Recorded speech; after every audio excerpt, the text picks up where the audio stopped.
Okay, Wildcats number 10. We've been just mowing through these Wildcat issues. I know I've said this. If you've been watching my channel, you've heard me say this a million times, and I'm sure you're sick of it and you're ready to shut it off. But, you know, sometimes this might be somebody's first video with me. Um, Jim Lee's work on Uncanny X-Men is probably my favorite version of him ever. Then he went on to do regular X-Men. It was still good, but it started to lose something, and then it just kind of kept losing. It changed into it's something different that wasn't as good as it used to be in Wildcats. And then as far as a concept, as far as stories, the Wildcats miniseries, like all the number ones were kind of like okay. And when I say all the number ones, I'm talking about all the Image Comics. All Image Comics number ones were kind of like good setups. Like, all right, here's a team, here's all these characters, drawn by all these artists. Good setup, good designs, good heroic characters and bad guys and girls and monsters and everything, but they just never went anywhere for the most part. Savage Dragon's the only one that really had like a great, like fully formed concept that the creator knew exactly what he was doing. I would say Spawn had a creative through line that there, not that he knew what he was doing, but he was confident in what he was doing, and he drove that thing to success, though I would say it wasn't very good from a story perspective. But Wildcats, it's just all these ideas that just never really came together, really. There were some highlights here and there, back and forth. This was okay, that was okay, some ups and downs. But this was supposed to be a big deal. Why? Chris Claremont is writing the story. So, Uncanny X-Men with Jim Lee was Claremont writing, and then the first 3 issues of the regular X-Men was Claremont writing before he was, as I understand it, basically forced out and the reins given to Jim Lee. And however that went, apparently there was no animosity. Maybe it was just a good business decision for both of them to be like, hey, Claremont, we were the creative team behind the highest selling American comic book ever. Let's get together and do another thing. And who knows, maybe Claremont was interested. Maybe him and Jim Lee have a good working relationship. I don't know. I bet there was a huge payday attached because you're going to write an Image comic. And getting Jim Lee and Chris Claremont back together, I mean, how could it not be a home run? Well, pretty easy. This whole storyline, we're just going to do this one issue 10, but it went for 3 issues, maybe 4. I can't remember. It was all fine. It was just kind of fine. It's just we don't care about these characters. The things that made X-Men interesting is that Claremont wrote them for years and gave the characters backstory and adventures and characterization and histories and personalities that we all loved. These Wildcats ain't got shit. They've got nothing as far as characters. It's just the most basic stuff. You got the hot babe that's the badass warrior. That's Zealot. That's her character. To get into more detail, she's an alien from another planet, a warrior culture of like hot babe warrior chicks, the Coda. That's it. And then this is a character introduced by Claremont. I believe he owns this character. I think he even wrote novels with this guy, but then bringing the character into the comics. So, let's see. Oh, yeah, right here. Chris Claremont's The Huntsman, Miranda Tai, Alabaster Wu, Thomas Costello, Rockas, and Elisand Morales are trademark and copyright Chris Claremont. So half the characters introduced into this book belong to Claremont. I wonder how that works for like reprinting these books. I wonder if they ever have been. But story, Claremont, pencils, Jim Lee, inks, Scott Williams, letters, Tom Orzechowski. Holy shit, that's the X-Men team back together. Like, you can't help but probably be like, God, this is probably going to be awesome. And it wasn't, I'm not saying it wasn't awesome. I'm just saying it's just, these are a bunch of characters you don't give a shit about. And as a young man and a young artist, like a young teenage kid, just like these guys were doing, I would put a giant fucking moon in the background of every space, or rather night shot. And man, it just looks, the moon never looks like that. It's just ridiculous. And Jim Lee, for the longest time for me, drew the hottest girls. like just the hottest female figures. And this, I don't know. I feel like she's got like these giant kind of hips, and then the proportions of these long, skinny, spindly legs. I mean, I know they're comics. Everything's about exaggeration for like the dynamic superhero kind of excitement, but it's kind of okay. I've always kind of liked this spear weapon and then the sword with that curved guard on the hand. It's kind of okay. Zealot's wearing an outfit we've never seen before. It's just like, I mean, it doesn't matter, but I do have to say, I have always remembered this specific dialogue box. I find myself, as I go through all these books on my channel, I keep finding like, I may not remember a lot about a thing, but this line here, or that panel there, or this scene there stuck out in my head prominently. And this is one. I kind of like what she's saying. I mean, it's probably like nonsensical bullshit, but she's training somebody and she's giving a lesson. She says, remember always the first rule.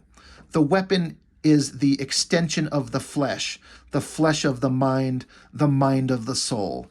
So I like that she's basically saying the weapon in your hand is an extension of your soul from your innermost like spiritual place. So think of it as such and treat it as such. And I'm like, okay, I kind of like that. I liked it way back when, and I like it now. I always thought like, okay, she's out here, city in the background, so they're on the outskirts on some rocky hills, but this is like, what is on fire here? Like, this is not a fire pit. Like, I could see them being somewhere and had built a fire to stand around and like talk, like Kill Bill, right? We've all seen that. Remember when Beatrix Kiddo is sitting around with Bill himself? I think it was in the second one, and they're like sitting there talking and do some training, and he's got his little flute pipe thing, and they're just discussing at night. Kind of the same thing here, but this fire always bugged me. I'm like, is it just like everything's on fire? And I mean, who cares? Like, see, there's a fire. They just lit some, I don't know, they found some hunks of shit and just lit them on fire. That's a stinky fire. She continues saying, for the true warrior to survive in combat and emerge triumphant, those elements must function in harmony. So basically, Zealot has taken on Voodoo to start teaching her to be a warrior, because Voodoo was just a stripper. She was never a warrior, never a fighter. She's just a young girl, I think in her 19, 20, 21, something like that. Just a young girl that got attached onto the Wildcats because she's a crossbreed of a Daemonite, one of the aliens, and but she doesn't know how to fight. And Zealot is, as I recall, hundreds, if not thousands of years old from a culture that does nothing but fight. So to Zealot, Voodoo must be just like an infant, just a baby that doesn't know how to do no damn thing.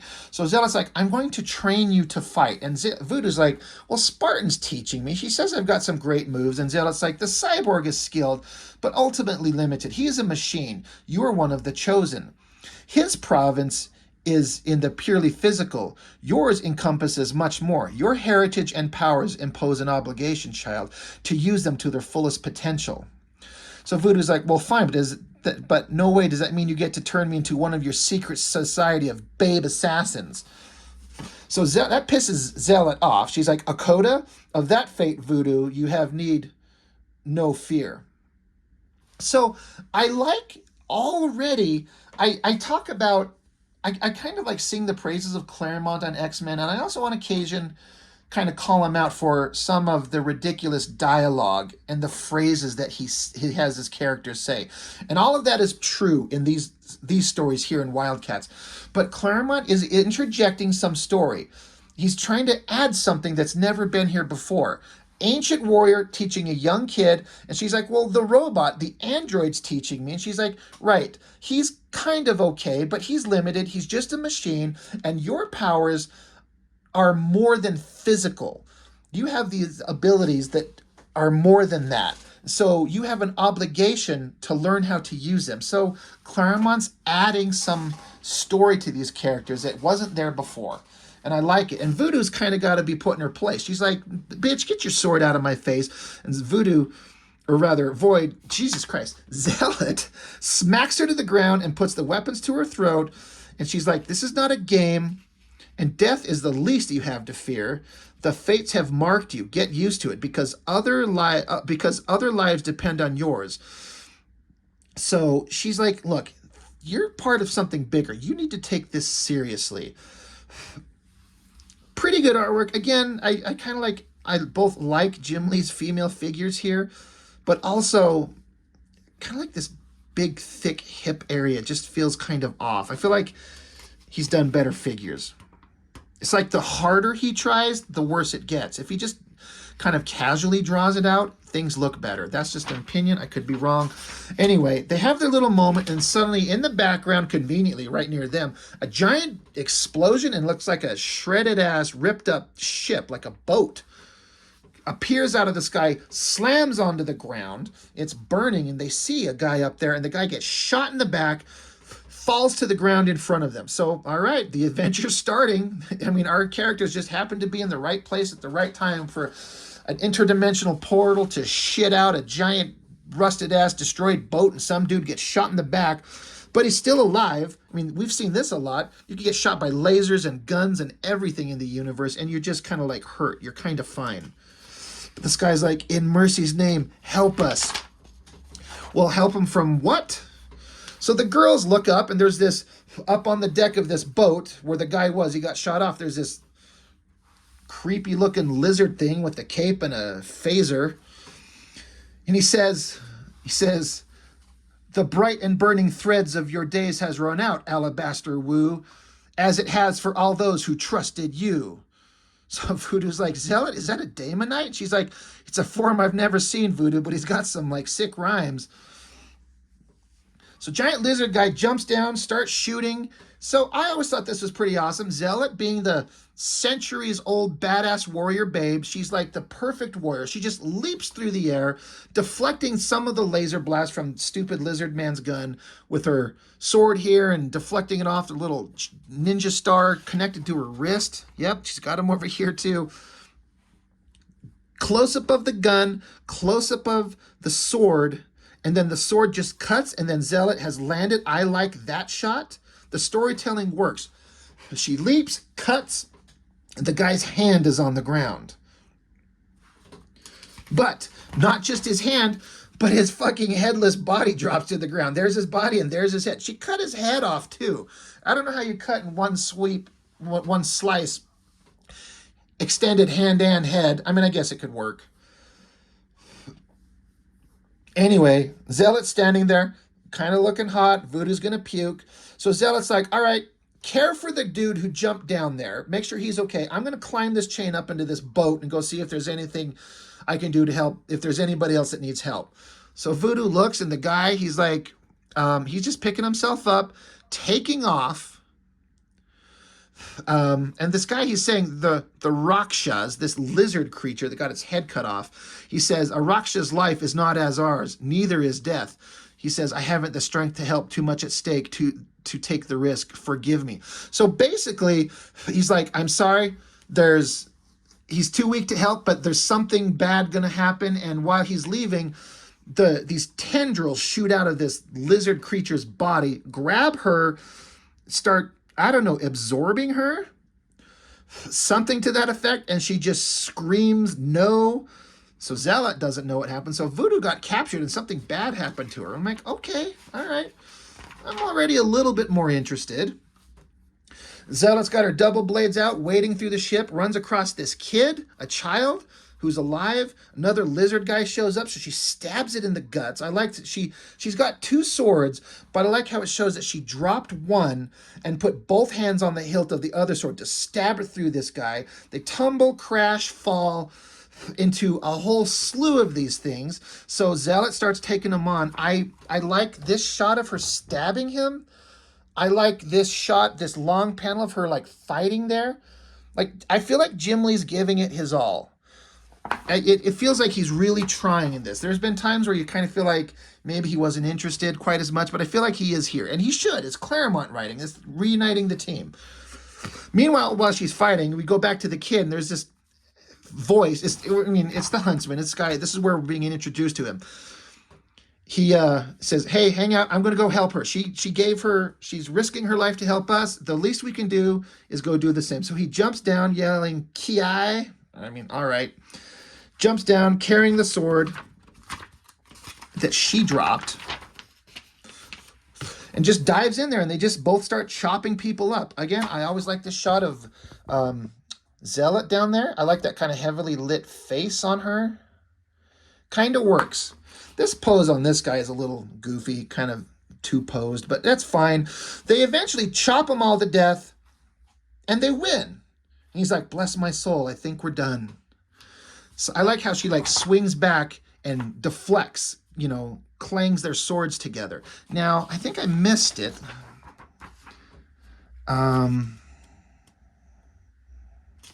Oh yeah, it's kind of important here. This lizard guy, when she stabbed him and then they tumbled and fell, it's not really clear. Let me bring it up close here. He stabbed her, clawed her, bit her across her midsection. You see it here. This is an important thing that will come up later. Her midsection is cut up. But she, swings her sword back. She's like, "I don't know what the fuck." He's like, "I don't know who you are, buddy. Who the fuck are you?" And I always liked this little shot here where the Huntsman guy, he takes the sword, flicks it around, and hands it back to her. He's like, "Your blade, lady." So she takes it, and he's like, "Now, if I were you, I wouldn't hang out. These things, there's always more of them." So they get back up to the girl. The little girl's okay, so they're going to get out of there. So they're like, it's kind of like, "I don't know who you are, you don't know who I am, but we clearly are not going to want to hang around for these lizard monsters to come get us." I thought that this shot of this guy's face was unnecessarily hyper stylized. Like, no eyes. I mean, it looks kind of cool, but it's kind of unnecessary. Anyway, they get outside, and they're looking around, and he's kind of giving a little bit of information. She puts the sword to his head again. And she's acting tough. He knocks her feet out from under her, drops her to the ground, and he's like, "By the way, like, I should tell you, those wounds you've got by the rockas by their nature, are septic as sin." And she's like, "You shame me, Huntsman, with your words and deeds." Like, she's like, all right, look. She's trying to be tough and threatening, and he's like, "Look, I'm just here to help you. And by the way, this little wound on you is not going to go well unless we deal with it." So, and he also says that it looks like the lizard creature that they fought earlier took Voodoo as a host.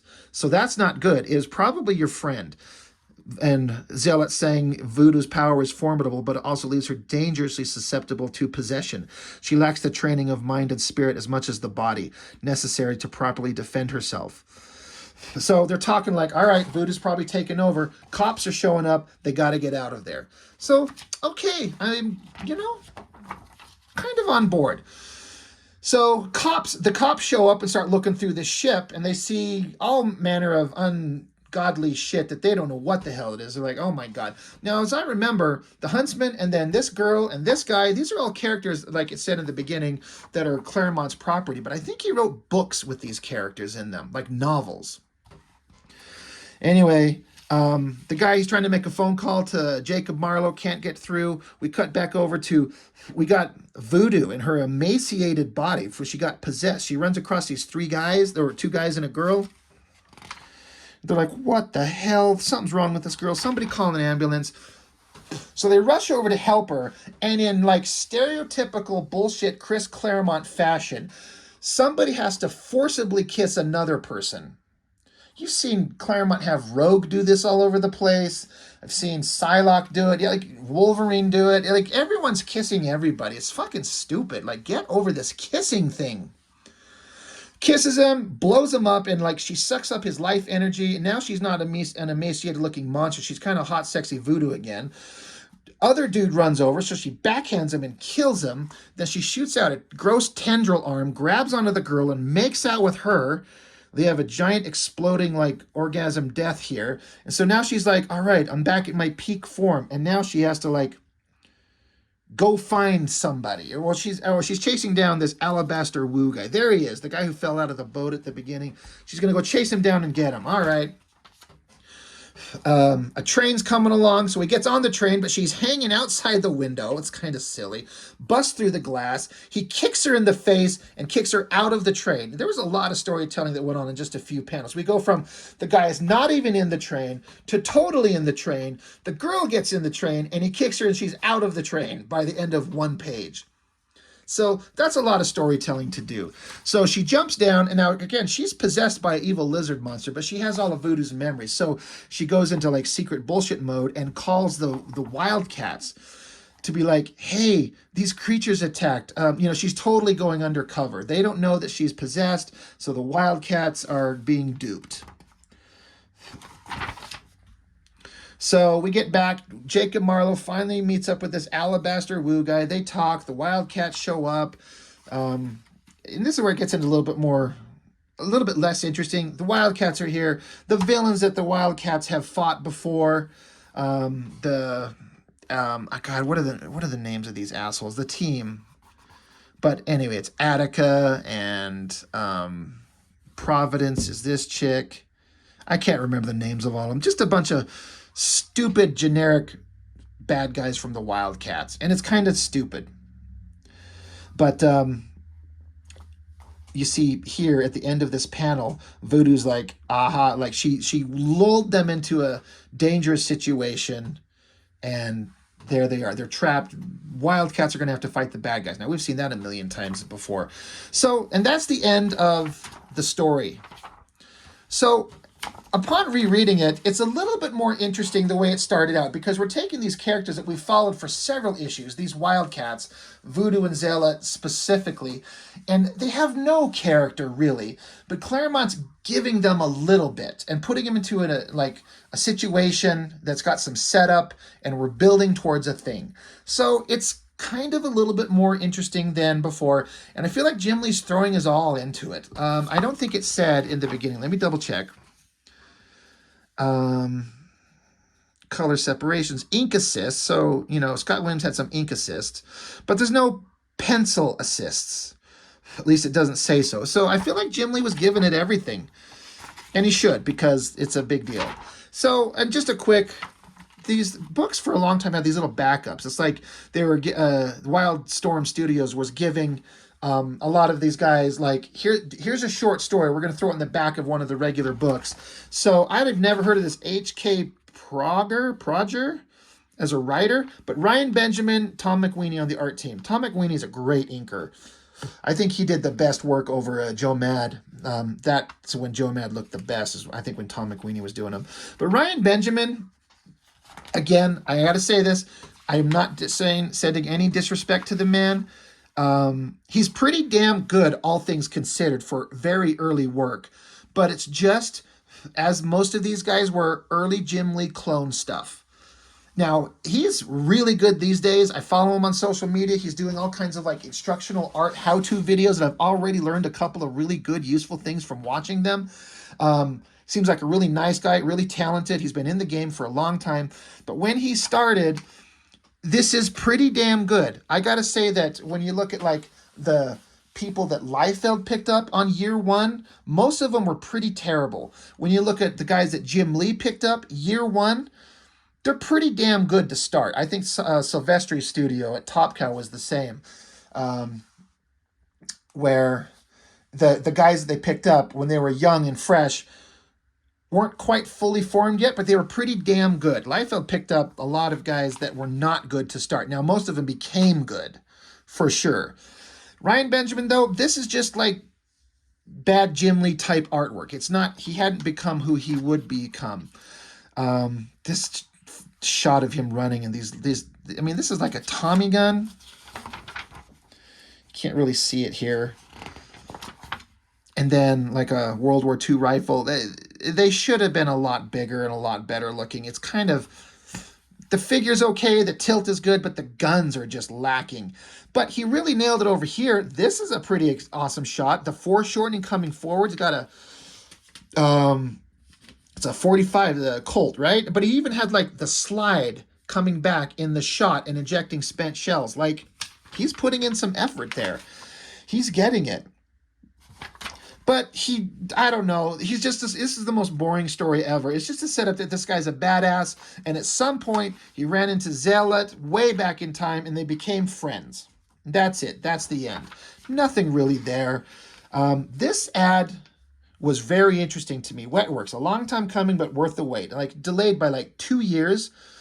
This was interesting. 3 years in the making. So, all right, 3 years, not 2 years. 4 pints of ink, 29 pencils, 98 sheets of paper, 237 pen nibs, and 20,000 bullets. So when I read that at the time, I took that as like an absolute, like, that must be 100% true. But did they really count how many pencils they used? Did they really count 237 of these things? Like they kept track? I feel like it's just bullshit. I mean, you could tell how many pieces of paper it would be. Like if he's got the miniseries drawn, you could just count up the pages. But is this bullshit? Like no one counted 237 pen nibs. Would you go through 237 pen nibs on 98 sheets of paper? That seems like a lot. I don't know. Maybe somebody out there will say something. Chuck, do you know? Anyway, Wildcats, number 10. I kind of started out okay, I think. I honestly can't remember for sure how the rest of the story went, so I'm not certain on how the rest of it goes. I remember some of the points on it, but we'll get to it later. But not a bad start. Kind of an okay cover. His arm is really way long there. Kind of proportionally kind of weird. But happens to the best of us and the worst of us, like me.